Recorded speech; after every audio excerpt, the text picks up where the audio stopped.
we go live here. It's already live on all of our podcast channels, and it's about ready to go live here on the YouTube channel. You can always go to the YouTube channel at Dr. Paul Dyer, Grandmaster Dyer, and you can get all the YouTube channels and all the things I have been doing and recording and talking. It's about ready to go live. And so one of the things we do here on Bridges Live, when I go to any of my interviews, it's always about getting several things straight. I think a lot of us fall into a habit of not understanding what's really going on. And I'm not sure if that's a fault, or it just happens. But what I do know and believe is that it's happening to the black community so much that it becomes something of being bamboozled or being misled or just not knowing what to do about it. So what do? We get informed, we get educated. We always say education is probably the best thing we can do. And then hopefully we do something about it. And I think there's times now that we're in 2022, 23, we're in the general election.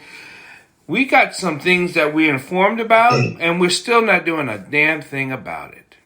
We have burial grounds that's being desecrated here in Maryland. We have burial grounds that are being decimated here in Georgetown in D.C. We have land being taken away from the black community, and the black community doesn't even know anything about it. There is so much going on against us that if you are in the know and you're an activist, you're like, how come we are not outraged as a community? And I'm not taking anything away from the George Floyds and anything that has happened since then. But I tell you, we should have been outraged and like that for about 40 years.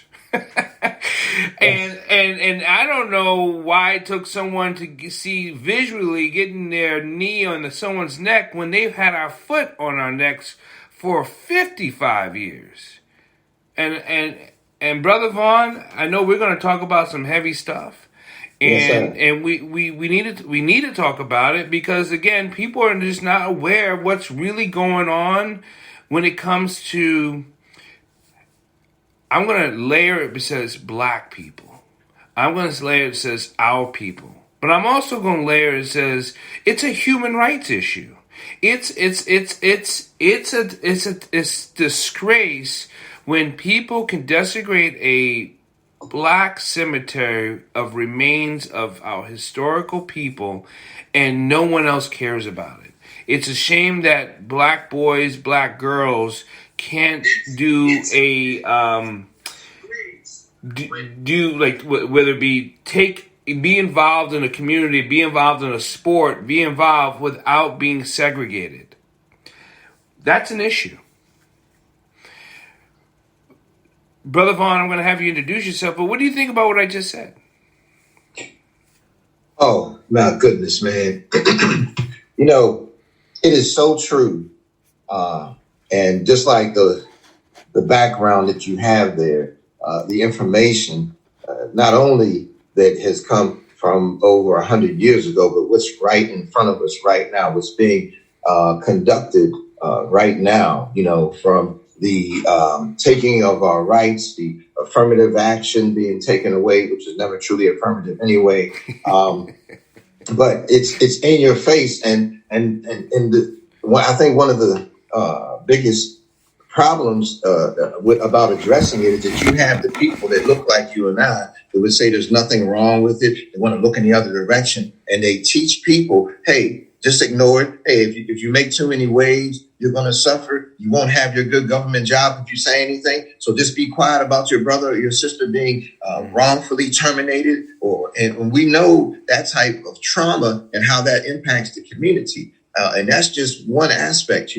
I used to be a DC firefighter, and the fire department used to be majority black. In fact, in the 90s, it was 70% African American. Really? But, oh yeah, absolutely. I have all the documents. But you might believe it, but I'm sure you would believe it. 85% of all of the officers in that time were white, and 85% of all the disciplinary action took place against black firefighters. So it shows you, and even, just things like in our schools where, the quote unquote, the miseducation or the diseducation where, I know that there are particular schools in DC, high schools, where they're not even teaching, don't even have access. The children don't have access to the math of calculus, And I just think that, if a child wanted to go to college and pursue the science of engineering or any other discipline that would require math, that means automatically they have to take remedial math, they have to take an extra year. But and so this is crazy thing. That's what leads me to. It's so upsetting that parents who have their kids in these schools are not speaking up, speaking out, and stomping around, screaming for a change. And maybe because they don't show up to the PTA meetings, maybe because they don't vote on the Board of Education and who's running, maybe because they're not involved in the school. And so, again, we're being lambasted and ran over and sheeped out. That's the way I'm going to. And the reason why I call it sheeped out, because you're either going to be a slaughter or they're going to wear you. Right. Either one, they're still using you as a piece of material. Right. And there are those who are willingly being used, and no better example do I have than the sport of chess. Oh my goodness gracious. Let's talk about that, because that's why we came on. Vaughn, first, tell people about how long you've been teaching chess, why you started teaching chess. We'll get into that, and then we'll get into the weeds of what's going on. And I think we'll go into that. So let's get into why you started teaching chess. Well, I used to be a DC firefighter, and I spent 3 of my years at the busiest firehouse in the United States, Engine 10, located at 1342 Florida Avenue Northeast. And during that time I was at Engine 10, it was in the early 90s when the homicide rate in DC was about 500 people per year. And but the people don't even realize what the wounded rate was. It was over 10,000 people per year. And so I went on an average call, on an average day, my average calls was 25 calls per day. On the first of the month, Friday, we would run up to 40 calls. And the devastation I saw in our community, all the wounding, all the killings of our young people, it compelled me to ask the question to myself, what could be done before the police or ambulance come for the children? And when I left the fire department, I became a group home counselor. And being low man on the totem pole, I was stuck with the kids that were the quote unquote worst problems or the problematic children. Well, I started teaching them chess, and it worked.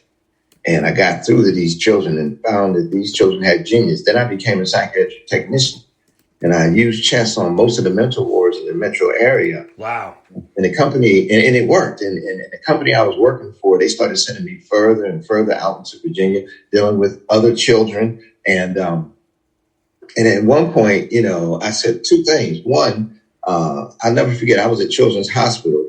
There was a little 4-year-old Black girl, and another one of my kids that was in the shelter, the emergency shelter for abused and neglected children. He was there as I was a psych tech, and I knew that I could get through to him with the chess. And I knew that if I taught the little girl chess, the little 4-year-old, that it could break through. And I said, you don't have to medicate them. I can let me teach them chess. Right. And they refused to do it. And this was back in the 90s, and then as I was being sent further and further out to Virginia, and we know again what was happening in DC, I decided to walk away from that job and commit myself to teaching chess to the children. And I've never looked back. Now, I know I've done a study on the metrics of what chess does to the brain, how it elevates the brain, how it heals the brain, how it gets us to think. Most people know it's a thinking game, but it does so much more than just create a better way of thinking. It starts healing trauma. It starts healing trauma because what happens is the synapses starts formulating what you call hope. right? And it's able for you to dream forward instead of reliving things in the past. And that's the healing process of getting through trauma. And chess, the teaching of chess, it's not just the win and loss. It's the actual function of how chess does to the brain. We know it helps seniors. We know it helps young kids. It's like the martial sciences. We know that if you teach it, not just teach someone how to do a gambit or to do all these moves, it's really about understanding not just concepts, but how you think. Absolutely. That's right. The process of logical thinking, the consequential thinking, the hope that you mentioned. It's interesting you say that because I tell my children all the time, don't put your hand over the board. Don't show your opponent that you're not sure. Sit there like a statue of confidence because they'll believe that if you do that even your bad moves are good moves. Mm-hmm. But if you start putting your hand over the board, you're going to give them hope. You're going to say, oh, well, they don't know what they're doing.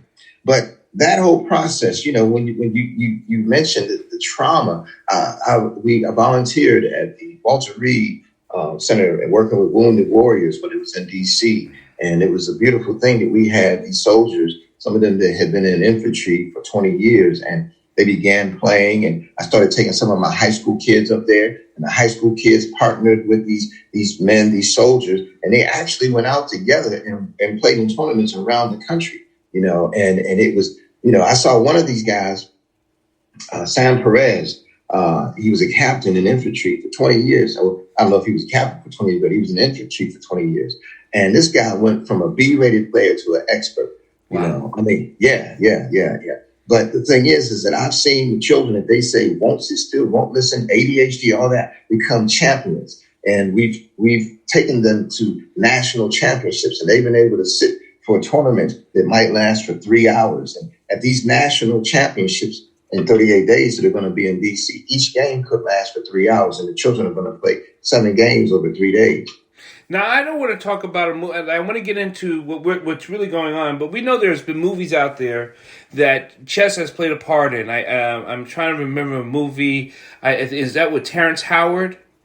Is that when he started that chess house outside the school? That was Cuba Gooding. Cuba Gooding, that's what it was. Terrence Howard did the swimming. Gooding. That's what it was. Yes. I thought you were going to say Fresh with Samuel L. Jackson, because that's a more practical and realistic application to it's really the life application of chess. And if anybody get a chance to see that movie, it's really, it's good. It's real. Even though it's fictional, it's more of a practical application. There's been some movies, but they've never really got into the fact that, over 20 universities offer full or partial scholarships for chess. And their children as young as 12 and 13 have won those scholarships. Slow that down and repeat that. Scholarships from universities of kids playing chess. How many black people knew that? Yes.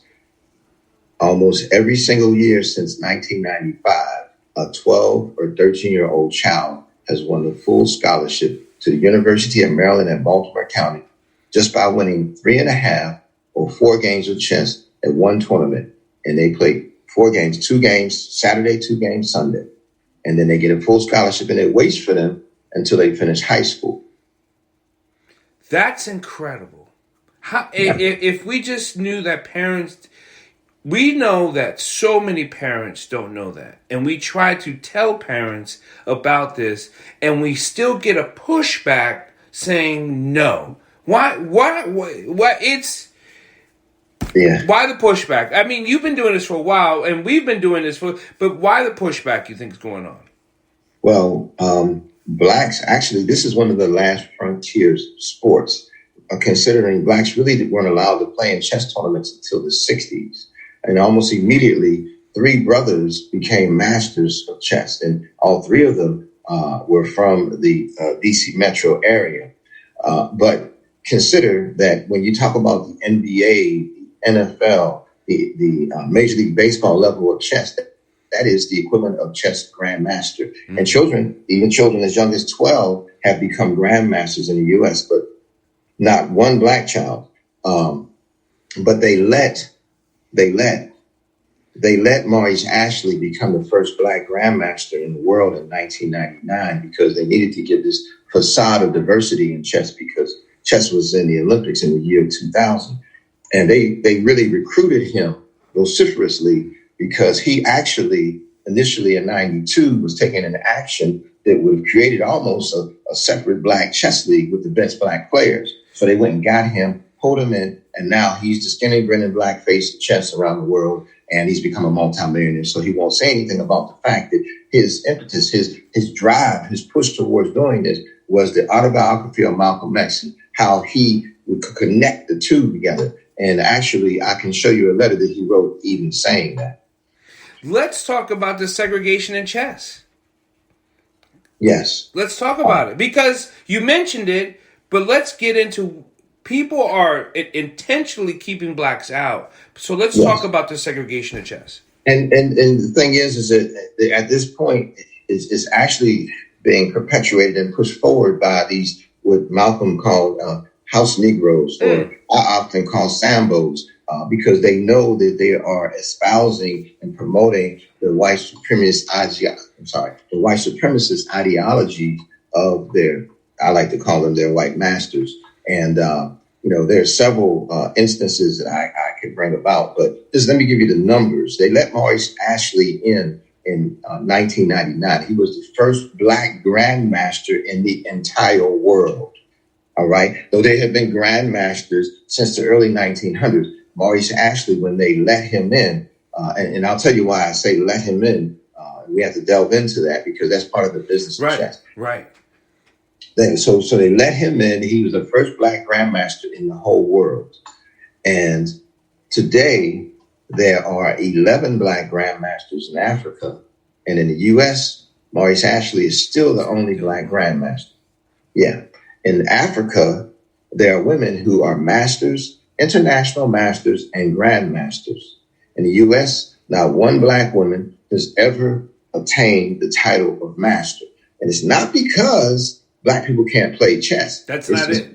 Right. So there's been decades of conditioning, creating an atmosphere of no standard, no accountability, getting people that look like you and I to stand in front of the people and say, oh, there's nothing wrong with them. They're doing a great job. Oh, the novelty of seeing black children pushing pieces in the park or in the McDonald's, or going out and not teaching them the aspects of the game and strategies that they can take what they encounter every day in life and take it to the chessboard. If you take a child from the quote unquote hood, a child that is subject to hearing gunfire on a regular basis, a child, and then you put him in, and you teach him, and they sit in front of that chessboard, it's going to be very difficult for other people to defeat that child because there's no greater chess than what they have to deal with in life every day. And being on a board of 64 squares and 32 pieces, that's a whole lot easier than being in a neighborhood where you might get shot. So we had to take it from those standpoints and look at it and help transfer those life skills over, those survival skills over to what they do on the board. And then they can take what they do on the board back over to what they do in everyday life. One, you have to write your moves down. You have to write your opponent's moves down. And that is done using a combination of alphabets and numbers called algebraic notation. Yep. And each chess piece has a relative numerical value. So you have to constantly add and subtract. But just like in life, we have to be willing to sacrifice to get where we need to be. You have to learn how to add and subtract. And it's an algebraic equation through life.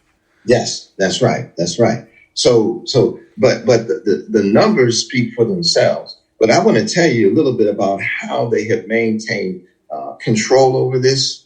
And it's not a coincidence. We talk about sovereign rights being taken away. I was thinking about before I came on today, and I was thinking, people in D.C., they talk about they want statehood, they want statehood, they want statehood. Well, if you're going to allow white men from Maryland and Virginia to control what happens in D.C. for chess for decades and act like there's nothing wrong with it, and then they put a black woman in front of them who doesn't know anything about it, who doesn't do anything with it, they come into D.C. and run all of this women's tournaments, they say are her tournaments, but I can show you right now, I can go online and show you that she doesn't have any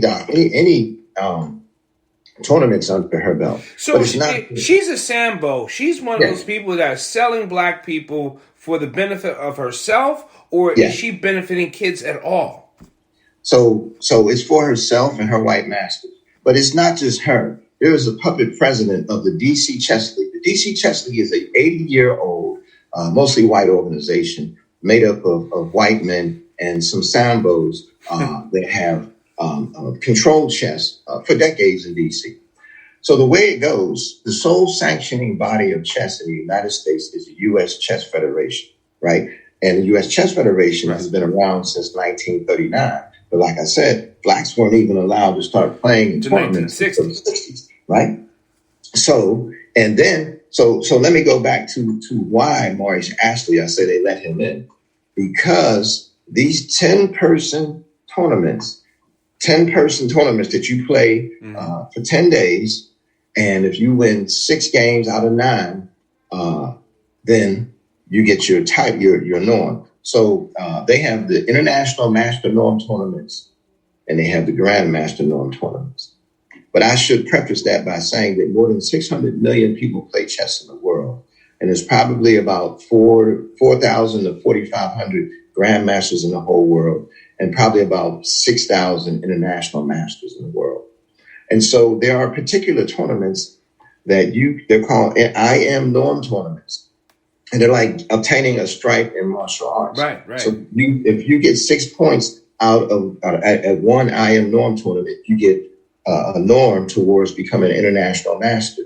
And then once you get 3 norms and you have the 2,400 rating, then you'll be an international master. The same thing goes for grandmaster. There are particular grandmaster norm tournaments that once you get 3 norms at 3 tournaments, then you can become a grandmaster if you have the rating. Right. The key thing about these tournaments, and just imagine, it's invitational. And we don't get invited. We don't get invited. Don't get invited. Yeah. So if you don't get invited, I don't care how good you are. If you don't get invited, it doesn't matter. So let me give you a prime example. Once you reach the rating of 2,500, you have reached the rating of a grandmaster. In the year 1995, the brother, William Morrison, he's in Baltimore right now. He was 35 years of age. All these fives go together. He was 35, and the University of Maryland at Baltimore County gave William Morrison, brother, a full scholarship to college, though he had obtained his undergrad at Morgan. So that year in 95, Morrison reached a rating of 2535, probably the highest rating, I believe the highest rating ever for a black man in history, right? So he was on a team with people that became international masters and grandmasters. And guess when he got invited to an international master norm tournament? Not until the 99, not until what? But that year 98. 2018. What? Yes. This is the type of stuff that goes on. And see, so when I say they let Maurice Ashley in, they knew that he was a quote unquote activist. And he actually put together what he called a unity chess tournament series, right? And he said that he was going to bring the best black brothers together. And he did. He did it once. He did it twice. He did it 3 times. He did it 4. After the 4th time, he never did it again. Why? Because they went and got him and started inviting him to these international master norm tournaments. He went out of and I can show you everything that I'm talking about. Let me ask you a question, and this is probably I'm on so many levels. I need to calm down. Yes, sir. I want to calm down. We have HBCUs in the Maryland, Virginia, DC area. There's roughly 6 HBCUs? Yes. In the area? Mm-hmm. Mm-hmm. Why aren't they pulling together to stop the bullshit? Well, I actually coached Howard from 2001 until 2004. And they were the first, while I was there, they were the first HBCU to ever compete in the Pan American Collegiate Chess Championships, which is the NCAA's of chess. But today, Howard is being coached by a white racist named David Bennett. No relation to me, but what David Bennett recently did was he wrote to the U.S. Chess Federation and asked the U.S. Chess Federation to force my organization to have our name removed, because David Bennett said that it was confusing to the people. In fact, I can show you some of the language that David Bennett said, but here you have a white racist coaching now at Howard University. Howard. Wow. Now, so now it goes back to, I'm a little bit upset at Howard. Mm-hmm. Mm-hmm. So why is Howard an HBCU? Whether it's, you know what, you want to hire the best teachers, I understand it, but you're hiring a known white racist. Well, they don't know the information that I'm sharing with you, but I can, I don't have any problem. And everything I'm telling you, I have documented. Like, I have the letters that he wrote. It's ridiculous for him to say that Black people in D.C. are going to be confused by the name of my organization, D.C. State Chess Federation, and the name of his racist organization, D.C. Chess League. And that's all they are, is a league. But over the last couple of weeks now, all of a sudden, they're starting to do these events. They've announced these events, and they even proudly said that, oh, yes, we haven't done these tournaments in over 10 years. And guess what? They're bringing in Virginia organizations to do it. But the main character in the action of keeping it away from our people is a known racist, an admitted racist, who many children have accused of inappropriate behavior. His name is David Mailer. You mean is he a convicted are you talking about pedophile? Well, that's what the children have said, but he has not been charged that I know of, because, but I have a 9-page letter, and in the one of the letters, the children, one of actually, he was a grown man when he wrote the letter. And he wrote the letter in 2017. And in a quote from the letter that he wrote, he said, "We were alone in Mailer's basement, and Mailer told me that even if I screamed for help, no one would hear me. After a while, I finally gave in and dressed and undressed for him 3 times." Now, this was a letter written and signed, a 9-page letter written and signed about what Mailer had been doing to this boy and 2 other boys. But the thing is, if you can imagine, this same racist animal, David Mailer, he's the one that has recruited the woman that I mentioned. And the woman that I mentioned, her name is Robin Ramson, and she runs an organization called Chess Girls DC. And people get upset with me because I'm talking about a Black woman. But he strategically chose to hide behind her. But let's take it a little deeper. Let's look at his founding member of his board. You've heard of the Federalist Society. Absolutely. Okay. The 32-year president of the Federalist Society is a founding member of the U.S. Chess Center Foundation, David Mailer's organization. And that is Eugene B. Meyer. Eugene B. Meyer and David Mailer have been working together to keep chess away from our children for decades. This white racist David Mailer, he would do things like he would have a tournament for DC public school children, and he would give a Black child a trophy saying, "Oh, you're the DC high school champion." And then he would turn around and have another tournament where there would only be 6 children there, and the only person from DC would be the son of one of his board members. And because that child played in the tournament, the child didn't win, but because that child played in the tournament, he would give that child the right to represent DC at national events where they can win scholarships. And he did that not once, not twice, but 5 years in a row. In fact, he made sure, David Mailer did, that no Black child has represented DC from approximately 1990 until about 2004. I spoke out about it, and even went as far as defaming my name. And let me tell you how sick this guy is. So let's go back and let's go back a little bit. You remember when the Olympic Committee with the gymnastics was being molested by this doctor, and the girls were talking about for decades. For like 10 years, they were talking about him. And then all of a sudden, who knows? I forgot how they found out, or some parents. But there was a lot of people just turned their heads. Do you think parents are turning their heads because this guy is molesting them? For what reason?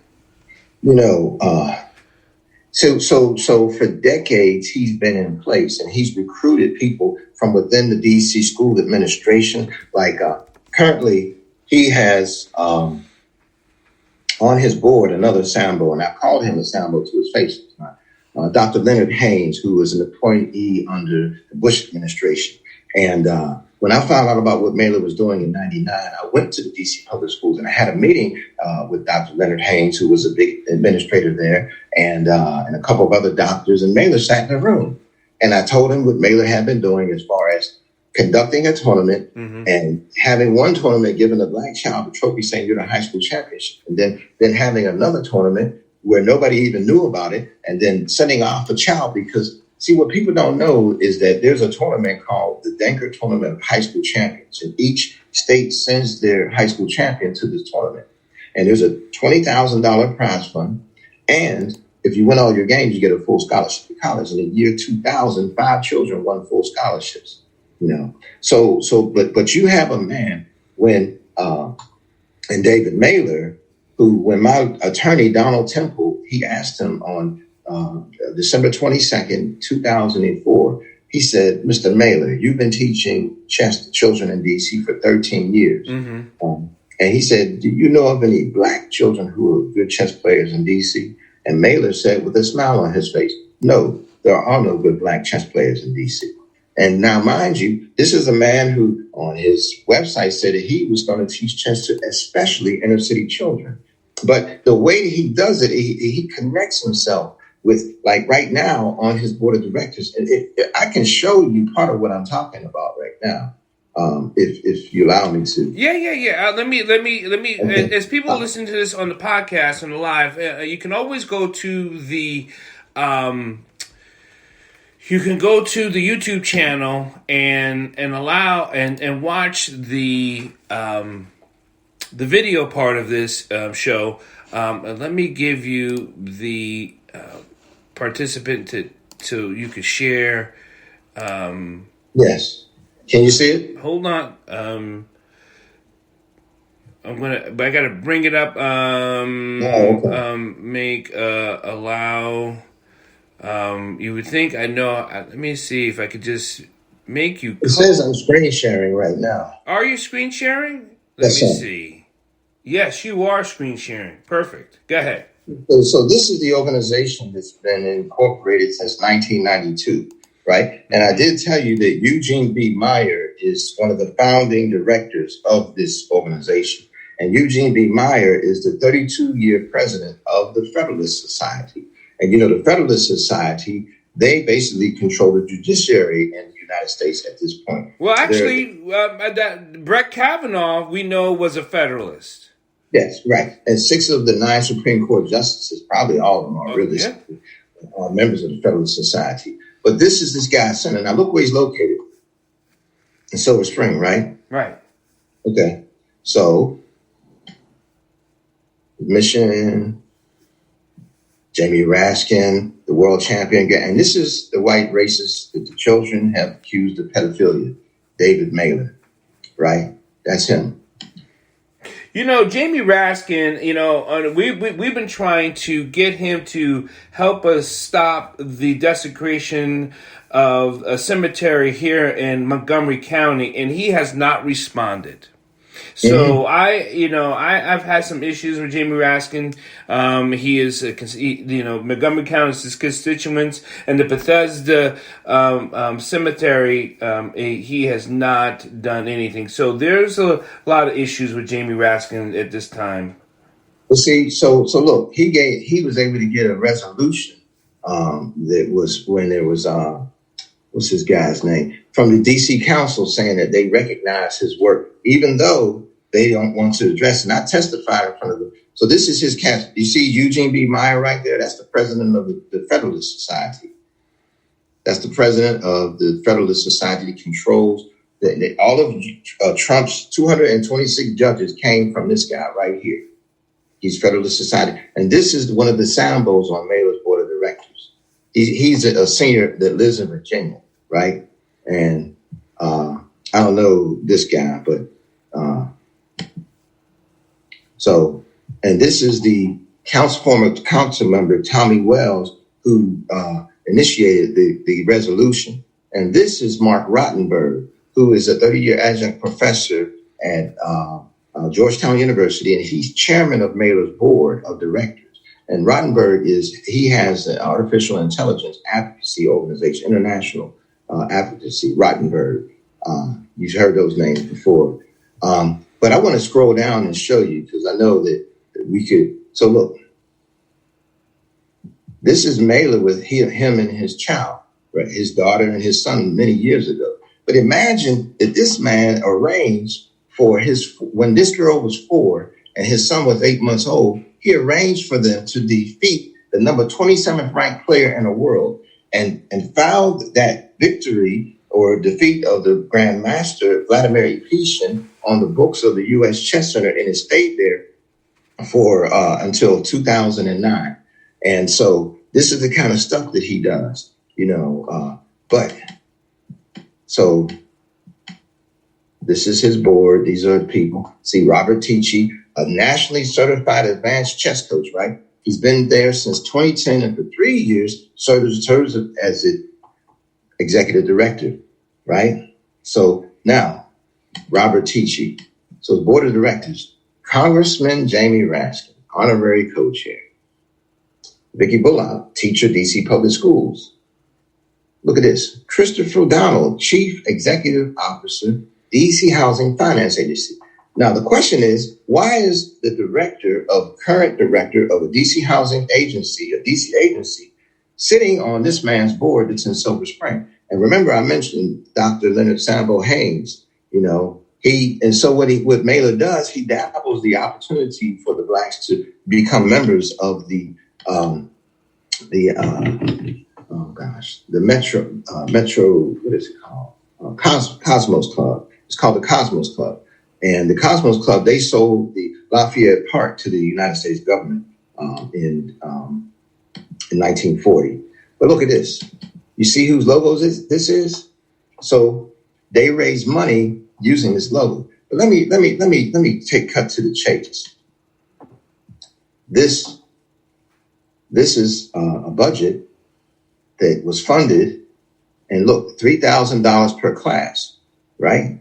That's what they pay him, and he's supposed to teach these classes. I'm sorry, he's supposed to teach these classes He's not teaching. But look where the money came from. The housing finance. The same housing finance agency where his board member is the executive director. And this is the executive director's executive assistant. It actually sounds like they're laundering money. Well, it's $25,000. That's just one time. Now, mind you, I have others that I can show you where they've been paying out this money to this Silver Spring-based organization that uses a P.O. box in D.C. And this is where the emails where they got approval to give this money to the U.S. Chess Center. And again, they're paying this man $3,000 per class, so. And let's go back to this. Are African American kids allowed to come in to get taught by these people, or they're not being accepted? What's going on? Well, his headquarters is in Silver Spring. And so so our children are not leaving from Ward 8. They say that they're teaching in Atlantic Gardens and Atlantic Terrace. Let me see if I can go to where they are going to talk about what they're going to do. Yeah. Let's see. This is so disturbing when it comes to why we feel like there's a systematic issue going on in many things we want to get into. We feel like we're being held out. But then when you dig into the weeds of things, when you dig into the background of things, there is a system that's being perpetrated and continued by only these white men that is controlling the board. Yes, that's right. That's right. And so this is, so here, look, this. If applicable, discuss how your organization collaborates or plans to collaborate with other organizations. Now, for the Southern Hills Chess Club, now we're talking about the neighborhoods where Atlantic Terrace, Atlantic Gardens, where, there's regular, gun violence. Mm-hmm. And look, they even identify, here's a ANC commissioner, and then somebody who works with UPO, so he put all that into this funding opportunity that they gave them, right?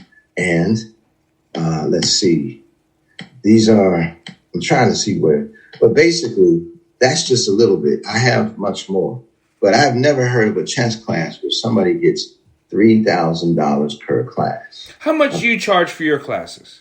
Well, we give free classes, and in fact, you give what? Our classes are free.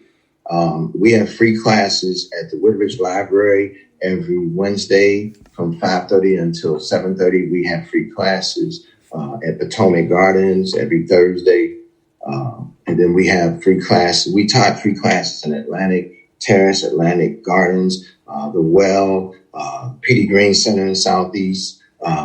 We do free tournaments every weekend. But these are the kind of things that when you look at the money, if this is one DC agency is giving this man money. This is just one, that's just a little bit, but let me show you how he does it. So his, what he doesn't have here is the full list of his members of his board, right? Because you don't see anybody for treasurer on here, right? Correct. And you don't see the name of Eugene B. Meyer on this board. Though if you pull up his tax records, which I can show you, you will see Eugene B. Meyer's name. But what I want to show you now is this organization. This is the racist organization. It's 80 years old, and this is their website. And they have controlled chess in D.C. But now this is the puppet president, Ralph Michael. And Ralph Michael has been the treasurer of Mailer's board of directors since 1992. And Ralph Michael is the puppet president of this organization. And if you look here, there's nobody else on this board of directors that is a DC member of the U.S. Chess Federation. This guy, like I said, this is the current coach, no relation, but he's the current coach of the Howard University chess team. And this is the same guy that wrote and said that the name of my organization should be removed because people would be confused about the difference regarding the DC Chess League and the DC State Chess Federation. But look, so he lives in Arlington. Philip Lacey, he lives in Maryland. And these two guys live in Virginia. And Ralph Michael, the puppet president, Sambo, he's in DC. So my lawyer also on December 22nd, 2004, under oath, asked Ralph Michael, why is it that David Mailer does all the activities of the DC Chess League if DC Chess League is a state affiliate? Michael said they abdicate all of their duties to David Mailer. So David Mailer's in Maryland and the DC Chess League is supposed to be in DC, then how do the people of DC get to see what chess is really about? They don't. So what they've done, they've created for decades an atmosphere of no standard, no accountability. And the people, when they talk about an education gap, the gap with chess is broad. I mean, like there's 4 national championships that are going to be held in and around DC. And they begin on December 9th. And I want to show you that because it's important that people see what's about to happen in and around DC. So These are the national, these are multi-million dollar generating events, right? That are going to bring 2,000 children to our city. See that room? It's going to be filled up with children. A room just like that at the Gaylord Hotel. Look, see, Gaylord Hotel. That's December 2022. Then in 2023, you have the National Elementary Championships in Baltimore. I'm sorry, I skipped over one. I apologize. Can you hear me? I can. Look at this. National High School Championships are going to be held where? Connecticut Avenue in D.C. You see that? So this is not a coincidence. This is and so this organization, the Racist U.S. Chess Federation, that incorporated in 1939 in Illinois, guess where they incorporated recently? D.C.? Absolutely. Yes. So the world champion, Magnus Carlsen, who was just bought out by the chess.com, he's in Norway. Guess where he bought a chess organization? DC. That's right. And so they're going to bring 4 national championships. Children that are going to train for years to come to these events, and our children have no idea. They can go to these tournaments. If they win all their games, they can get a full scholarship in the championship section. You can stop staring at your screen for a second. Let's get back to us. Yes, sir. So,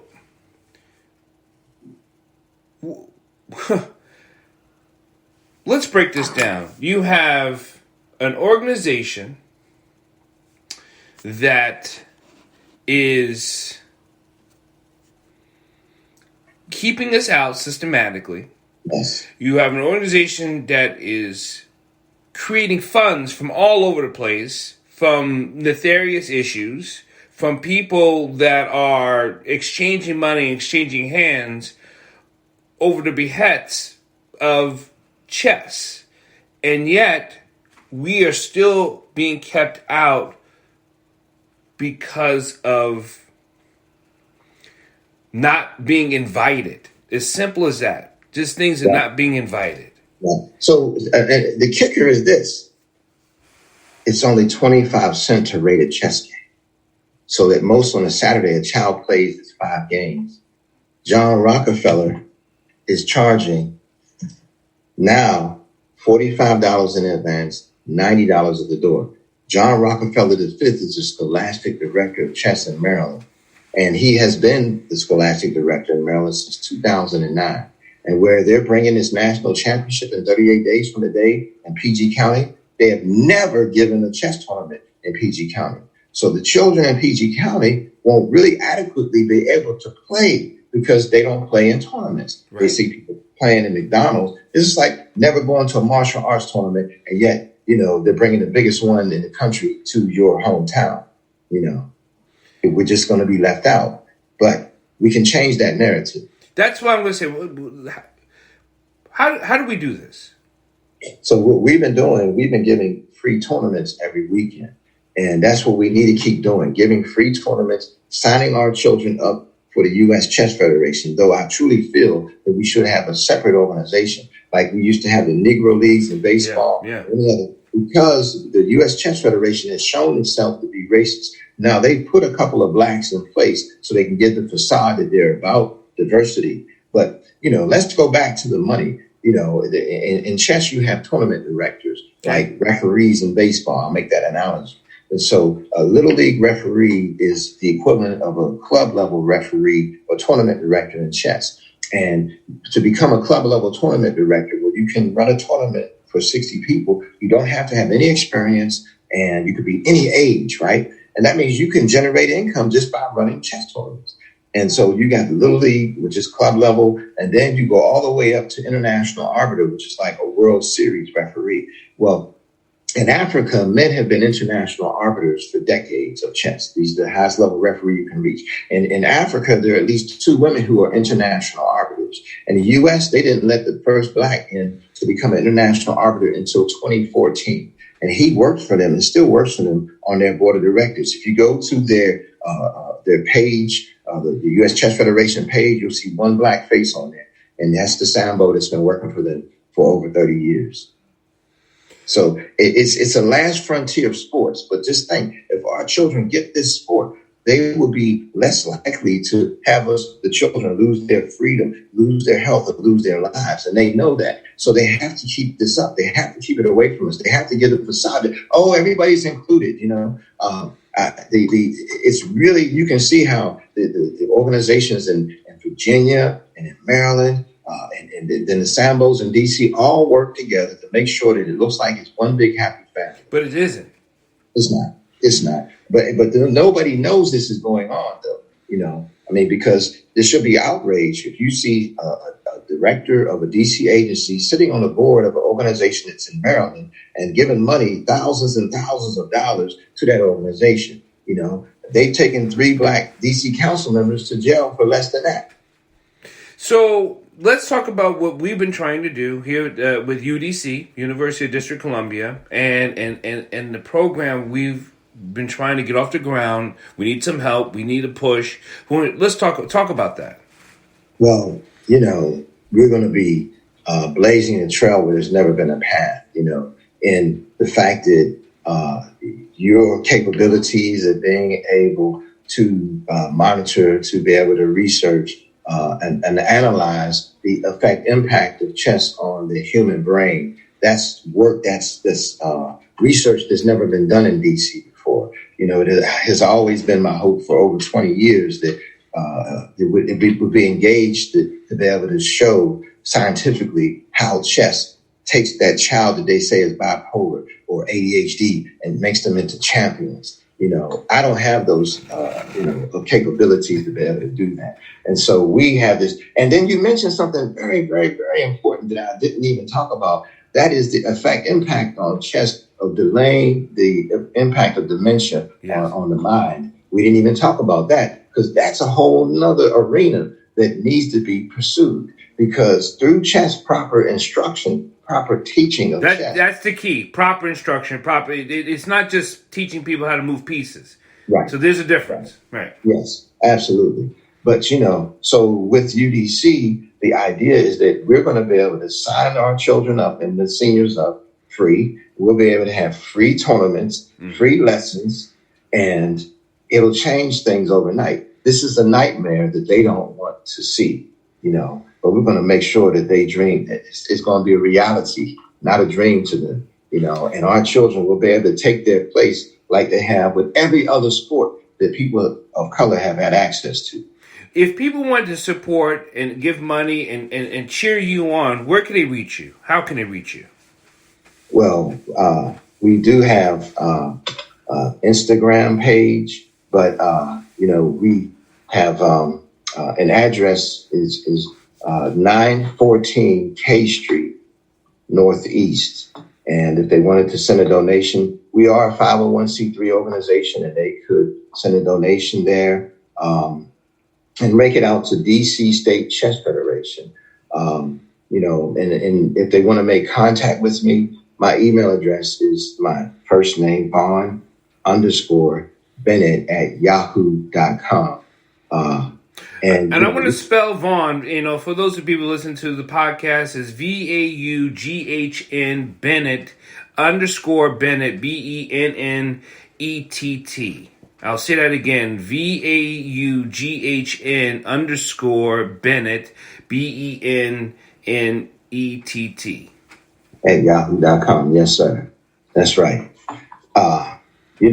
I could go on and tell you a whole lot more, but I think we covered quite a bit. But the thing is the benefits of this game can save lives. To me, this is just as important as running into a burning building and pulling somebody out, patching up a life-threatening wound, or reviving somebody from doing CPR, which are all the things I did in the fire department. A lot of people don't really consider the effect and impact of what chess can do for everybody, because when you sit across from someone, it doesn't matter how much money they have. It's what they have in their heart and what they have in their mind.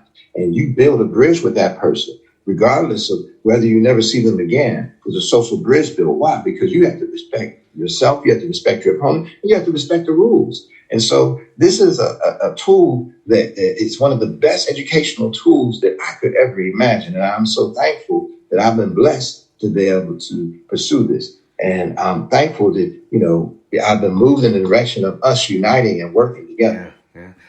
It's a blessing, and I just want to say thank you. I mean, publicly, privately, I've said it privately, but to know the work you're doing out there for human beings, for human life, for the black community, for black children, to not just look past all the systematic issue that's been going on, but to see your opponent, but to see yourself first, to see who you are first, to see what you're purposeful and passionate about first, before you let anyone try to block you. You can still make your move, and you can still win this game. And that is what you call a true education, or a true teacher that you are, and giving to your community. Could you charge all this money for people to take lessons? You absolutely could. You have the rating, you have the knowledge, but you're giving away free classes to people almost every day of the week. You're giving free classes to say, hey, let me teach you, because this is benefit for you. Thank you so much, man. Thank you. You're very welcome. Yes, sir. Yes, sir. We're going to do this again. We're going to tack this on. We're going to let people play this out. We're going to let people download this and really take this in, because this isn't the first time this is happening to our community. And people say, "Oh, I've heard this story before. It's just now I didn't know it was in chess. I heard it was in volleyball. I heard it was in soccer. I heard it wherever you heard it. It doesn't need to happen." So we need to keep telling our story, because if we don't tell our story, someone else tells a different story.